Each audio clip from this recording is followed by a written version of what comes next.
Hello students, are you all waiting for the English class? I know you are all enjoying the lessons, Chandana Vahini lessons under Samveda program. For the first, today I want to appreciate you all. You know why? I have 4 reasons to appreciate you children. See, nowadays you have changed your style of study. How? Number 1, you are using WhatsApp for educational purpose, isn't it? Right now? And second point, many of you have downloaded Diksha app and using e-learning materials right now. And the third one, many of you have learned to attend online classes. And fourth one, you are calling your teachers again and again and asking, ma'am, when will the school reopens? This shows your interest towards education and also affection towards your school. Very good children. You are becoming self-dependent in your studies. It is a very good development, positive development. Keep it up. Okay? Now, we shall move to the poetry section of the 4th unit. All of you look at your textbook children. In the unit number 4, you will have one poem. Which is that poem? The Song of India. Let us say about the poem Song of India. Students, the poem Song of India is written by V.K. Gokak. Vinayaka Krishna Gokak, he was one of the famous poet in Kannada. The Song of India is in the form of a dialogue between the poet and our motherland India. Students, in this poem, the poet wants to present glorious picture of the past and also wishes to praise India's natural beauty. He wonders what he should sing for his motherland. Dear students, the highlight of the poem is that what the response of the Mother India, what we get in this poem. Because here the poet wants to describe or present the positive aspects of our country, but Mother India wants to concentrate on the negative factors. Here the response of the Mother India is really a thought-provoking moment for all of us. We will have a wonderful message at the end of this poem. Students, now let us have short introduction with the poet V.K. Gokak, Vinayaka Krishna Gokak. Vinayaka Krishna Gokak was one of the popular writers in the official language of Karnataka, that is Kannada. He was also a scholar in English as well as Kannada literature. He was born on 9th August 1909 and died on 28th April 1992 in Bengaluru. He was awarded with Jnanapith Award in 1990 for Bharata Sindhu Rashmi in the Kannada language. It is one of the epics of Vedic age, which is the largest narrated epic in the 20th century. He was also awarded the Padma Shri Award for the same from the Indian government for the famous writings of Tyava Prithvi. The famous writer studied literature from the Karnataka College based in Dharwad in Karnataka. Further to his studies, he also received first class honours degree from Oxford University. When he returned from Oxford University, he was made the principal of Wellington College, Sangli. Vinayaka Krishna Gokak was a learned writer in English as well as Kannada. He also had great respect for Dara Bendre, a Kannada poet. The famous writer was mentored by Dara Bendre during the beginning of his writing career. Dara Bendre also commented that if Gokak gave enough time and effort to his talent, then both Gokak and Kannada literature was going to have a brilliant future ahead. Gokak made various contributions in the field as a writer, some of which has been listed below. Bharata Sindhu Rashmi is the longest epic written in the century and it ran for approximately 35,000 lines.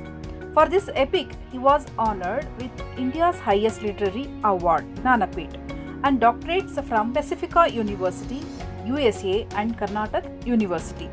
Samarasave Jeevana is another famous novel written by the writer, which later, due to its publicity and demand, translated into English. This noble work was done by Yashodhara Bhatt, his daughter.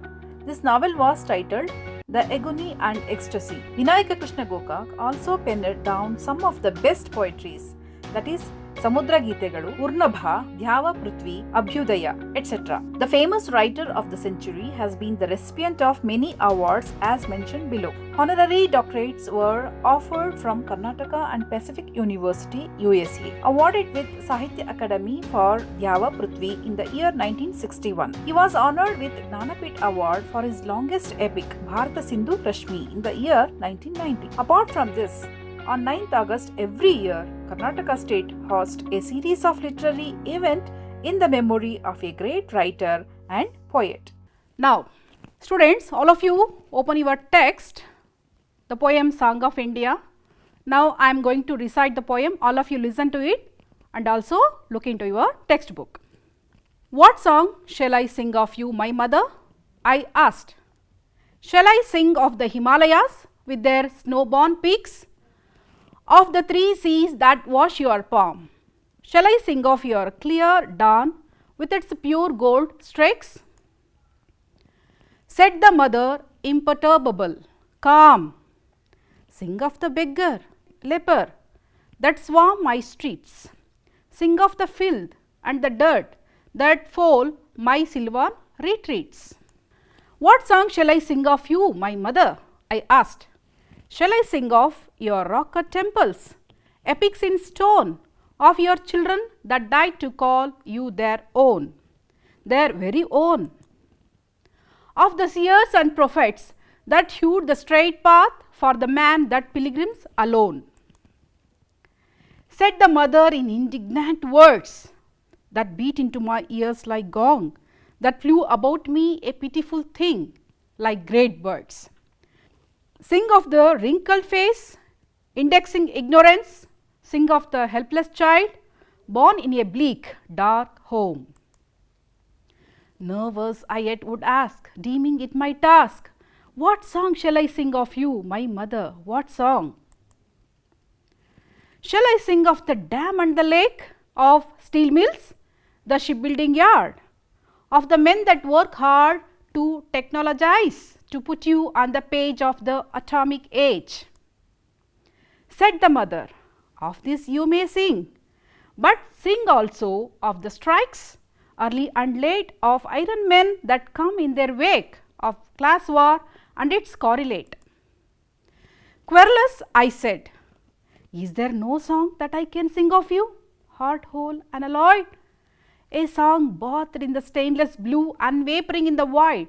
At that the mother rose, draped in blue sky, milk-white oceans heaved round her. Their waves were the entrancing and enthroning light on which she sat and wrote book of morrow. Her forehead opened like earth's destiny, yielding the sun god. Cancelling all sorrow, it was clear dawn. Like a nightmare fled the night, and the sunbeam was as the hand that saves. Let us comprehend the poem, children. Look at the images. Look at the first picture. What is it? Can you guess? Yes, it's the image of the snow-capped Himalayan mountain peaks. It's just beautiful, no? It's not only beautiful, it also protects our country from enemies, and it is one of the major unique features of our country. Look at the second picture, children. Here our country, India, is surrounded by the three oceans in the south. Which are these oceans? The Arabian Sea, the Bay of Bengal and the Indian Ocean. These two are the major or unique physical features, unique features of India, and the poet wants to describe the beauty of these two. And not only these two, again the poet wants to describe the beauty of clear dawn.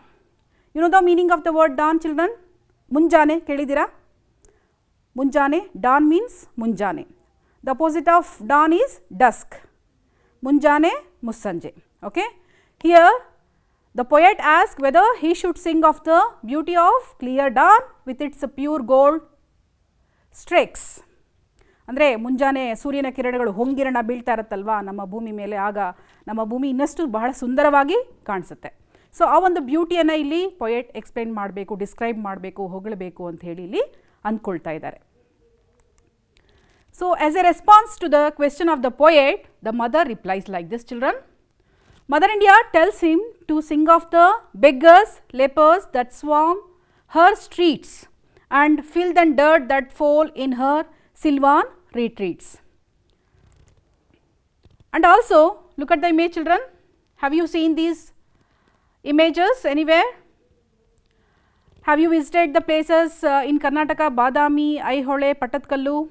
So when you visit there, you will see these type of carvings on the rocks. Okay. Here the poet asked the mother India what song could he sing for her, whether he could sing of rock cut temples, ಗುಹಾಂತರ ದೇವಾಲಯಗಳು ಅಂತ ಹೇಳ್ತೀವಲ್ವಾ, yes, rock cut temples. Here the poet is calling rock cut temples as epics in stone of her children that died to call her their own.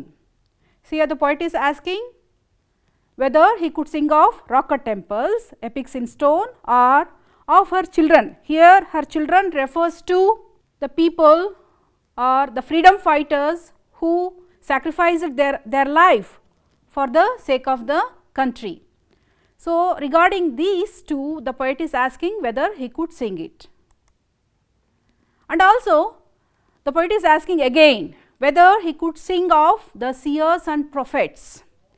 Sears ಅಂತ ಹೇಳಿದ್ರೆ ಇಲ್ಲಿ ಕಾಲಜ್ಞಾನಿಗಳು ಅಂತ, ಅಂದರೆ ಮುಂದೆ ಆಗುವಂತಹ ವಿಚಾರಗಳನ್ನು ಶತಶತಮಾನಗಳ ಹಿಂದೆನೇ ಅವರು ಬರೆದಿಟ್ಟಿರ್ತಕ್ಕಂಥದ್ದು, ಅವ್ರನ್ನ ಕಾಲಜ್ಞಾನಿಗಳು ಅಂತ ಕರೀತಾರೆ ಇಲ್ಲಿ ಸಿಯರ್ಸ್ ಅಂಥೇಳಿ. ಆ್ಯಂಡ್ ಪ್ರೊಫೆಟ್ಸ್ ಅಂತ ಹೇಳಿದ್ರೆ ಪ್ರವಾದಿಗಳು ಅಂಥೇಳಿ. ಸೊ ಈ ರೀತಿ seers and prophets who have contributed their valuable lessons and experiences to the common people. ಅಂದರೆ ಜನಸಾಮಾನ್ಯರಿಗೆ ಉಪಯೋಗ ಆಗುವ ರೀತಿಯಲ್ಲಿ ಅವರು ಒಂದು ಮೆಸೇಜನ್ನು ಕೊಟ್ಟಿರ್ತಾರೆ ಸೊಸೈಟಿಗೆ. ಸೊ ಆ ಒಂದು ಮೆಸೇಜ್ಗಳ ಬಗ್ಗೆ ನಾನು ಬರಿಲ್ಲ ಅಂತ ಹೇಳಿ ಇಲ್ಲಿ ಪೊಯೆಟ್ ಕೇಳ್ತಾ ಇದ್ದಾರೆ. And to this the mother replied with indignant words. I think here the mother India is a little anguish towards the poet. That's why she is telling in a indignant words that to sing of people who are in misery due to their ignorance and to sing about the helpless children. ನಮ್ಮ ಸಮಾಜದಲ್ಲಿ ಈ ಒಂದು ಅನಾಥ ಮಕ್ಕಳು ಮತ್ತು ಅಜ್ಞಾನದಿಂದ ಬಳಲ್ತಾ ಇರ್ತಕ್ಕಂಥ ಒಂದು ಸಮಾಜ ಏನಿದೆ ಅಂಥವ್ರ ಬಗ್ಗೆ ನೀವು ಯಾಕೆ ಬರಿಬಾರ್ದು ಅಂತ ಹೇಳಿ ಮದರ್ ಇಂಡಿಯಾ ಪೊಯೆಟನ್ನು ಮರುಪ್ರಶ್ನೆ ಮಾಡ್ತಾ ಇದ್ದಾರೆ. Again the poet asked whether he could sing of the dam and the lake, of the steel mills, the shipbuilding yard, of the men that work hard to technologize, to put you on the page of the atomic age. Here poet is seeming slightly to change the topic. He has changed his topic from the natural beauty of India to the intellectual power of the men, because these are all man-made things, that is dam, steel mills, shipbuilding yards, technology, all these things. Here the poet tries to praise the efforts of the men here. To this question, the poet was answered by a wonderful vision. Here the Mother India is giving a solution for the questions of the poet through a vision. ಅಂದರೆ vision ಅಂದರೆ ಒಂದು ಮುನ್ನೋಟ, ಅವ್ರಿಗೊಂದು ಕಲ್ಪನೆ ಸಿಕ್ತು.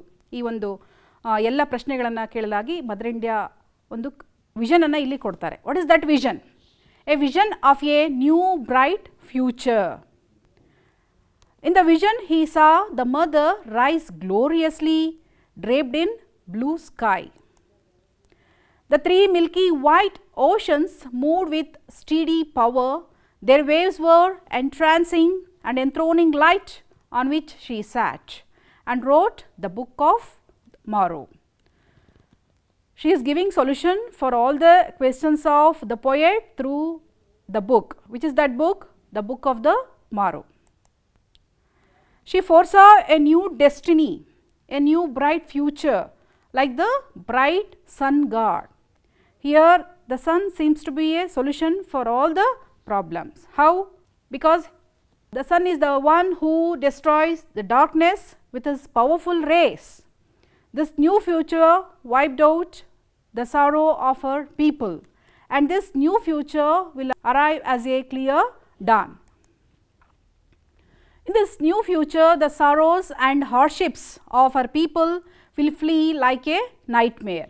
This new future in the form of a sun ray will act like a hand that saves her people. Look at the images, children. The mother is holding her child, she is protecting, she is giving a comfort, a secured feeling for the baby. Mother India promised that he will secure her children in a protective way. Observe these picture, children. The first image is the image of night, second one sun god, third one dawn. Here these three pictures represents something else. What is that?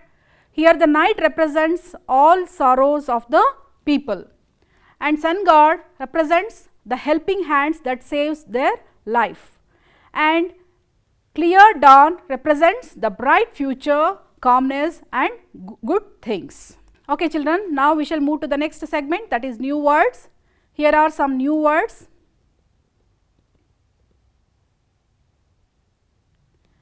The first word is class war.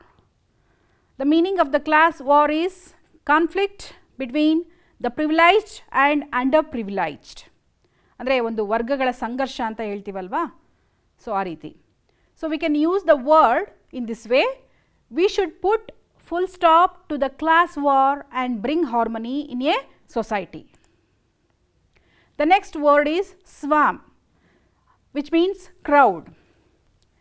A swarm of ants moving busily. So like this you can use it. Usually to express the group of insects we use this word. The next word is Sylvan retreats. Sylvan retreats, which means a place of seclusion in deep woods. The usage of the word will be like this: they lived in a Sylvan retreat. Here is the next word, children. Put on the page. Put on the page, which means to get recognition. The wonderful feat helped to put Himadas on the page globally. ಅಂದರೆ ಜಾಗತಿಕ ಮಟ್ಟದಲ್ಲಿ ಹೆಸರನ್ನು ಮಾಡುವಂಥದ್ದು ಅಂತ, famous ಆಗೋದು ಅಂತ ಹೇಳ್ತೀವಲ್ವಾ, so ಆ ರೀತಿ.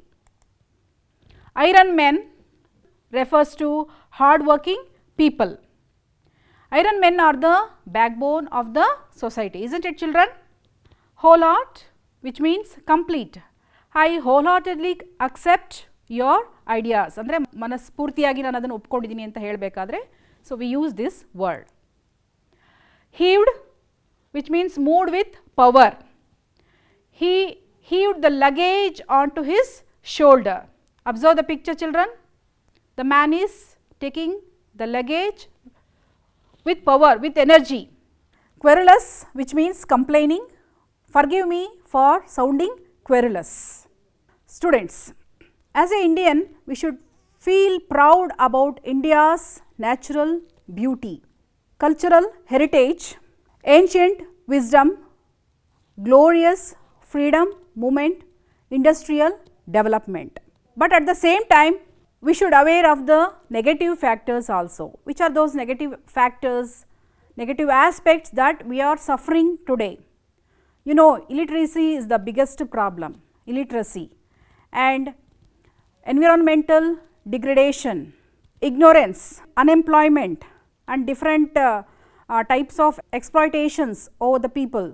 So these type of problems we are facing today, but we need a change. We need to give solution for all these problems. Okay. Now let's see a video that gives us a solution how we should play our role in our society. Do you think you can bring about change in the country?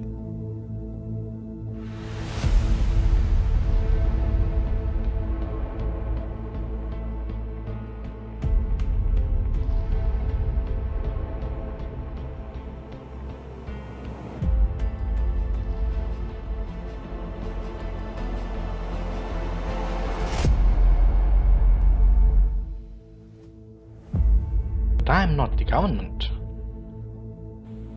I'm tired of this country. I want to settle abroad. But what can I possibly do? Me? I don't know anything.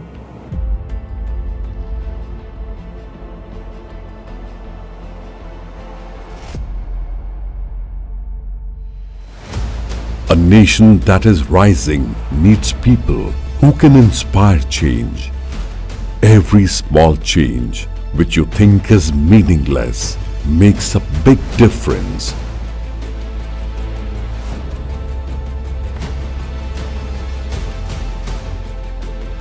Get inspired. This Independence Day, let us pledge to be inspired, to make a difference and build our nation, our India. India needs you. India needs us, its citizens, to build a Swarna Bharat. Our nation will rise when we become the nation. One rising nation, a billion inspired citizens. Okay children, now let us have a look at what we have learned so far. Okay, here are some questions children. The first question, identify the two speakers in the poem. What does the speaker want to sing about? Your answer should be like this. The two speakers in the poem are the poet V.K. Gokak and Mother India. And now the second question is for you children. What according to the poet is the contribution of the seers and prophets? Seers and prophets have contributed their valuable lessons and experiences to the common people. Third question children, what are epics? Why does the poet call the temples as epics on stone? Epics are derived from ancient oral tradition narrating the deeds and adventures of heroic or legendary figures or the past history of a nation. Rock cut temples are specially designed with the carvations of sculptures of our epic stories. Each and every carvation explains the heroic deeds of our Puranas. So, the poet calls the temples as epics on stones. Fourth question children, what does the poet mean by of your children that died to call their own? Of your children refers to the freedom fighters who sacrificed their life for the sake of the country to get rid of the foreigners. Let us have a look at the summary of the poem children. The Song of India by Vinayaka Krishna Gokak is in the form of a dialogue between the Mother India and the poet. The poet presents the glorious picture of the past of India and also presents India's natural beauty such as the snow-capped Himalayas, the three seas, the rock-cut temples, the dawn, the lakes, the shipbuilding yard and the steel mills. But Mother India tells him to sing a song of beggars, lepers who swam the streets. She asks him to sing for millions of people who work hard to earn money. The poet gets annoyed and asks why he couldn't sing any song wholeheartedly in her praise. Mother India rises on hearing his words, looking beautiful, draped in a clear blue sky with milky white oceans moving around her. She writes the Book of Morrow, in which she wants a glorious India where people don't suffer, where they were literate and not biased by caste and class systems. She wants India which is free from darkness of ignorance and which is full of the light of knowledge. Now, let us have a look at the rhyming words children. You will find these rhyming words in your text. You just look at your textbook. Here are some words. The first word peaks. The word peaks rhymes with streaks. Palm, calm. Streets, retreats. Stone, own, alone. You will get three words for this. Words, birds, ask, task. Yard, hard. Page, age. Late, correlate. Waves, saves. Light, night. Morrow, sorrow. These are the rhyming words. You just point out this in your text. Next thing is figure of speech. You already learned what is figure of speech in the bridge course classes. Now, in this poem, you just have a look at the second stanza. There you will find this sentence of your rock cut temples, epics in stone. Here the poet is calling rock cut temples as epics in stone. Here which figure of speech we find? It is metaphor. You know what is metaphor? Metaphor is a figure of speech in which a thing is regarded as a symbolic representation of something else. Here the carvations on the rock cut temples represented epics. That is why the poet calling rock cut temples as epics in stone. And one more figure of speech you will find. Look at the sentence, children. Said the mother in indignant words that beat into my ears like gong, that flew about me a pitiful thing like great birds. Here the poet is comparing the words of mother with these two words, that is like gong and like great birds. And you know children, what is simile? Simile is a figure of speech in which one thing is compared with the another thing of a different kind, okay, that we call it as simile. So in this poem mainly you will find this figure of speech. And we are moving to the last segment, that is home assignment. Here are the questions, children. I am giving you 4 questions. Number 1, what is the picture of India you get in stanza 1 of the poem? Second question, write in brief your vision of the future of India. Third question, write the summary of the poem Song of India. Fourth question, what do the night, the sun god and the clear dawn represent?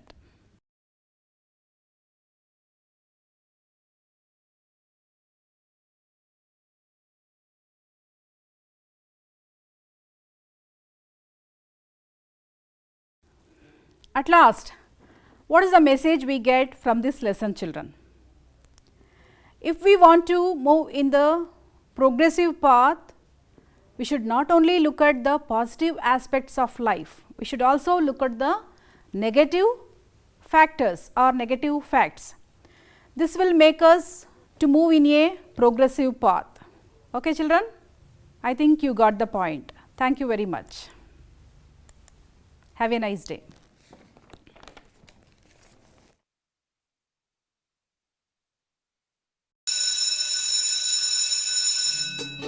ಅನುದಿನ ಅನುಕ್ಷಣ ಮನೆಯಲ್ಲೂ ಕಲಿಯೋಣ ಕಲಿಕೆಯ ಹೊಸ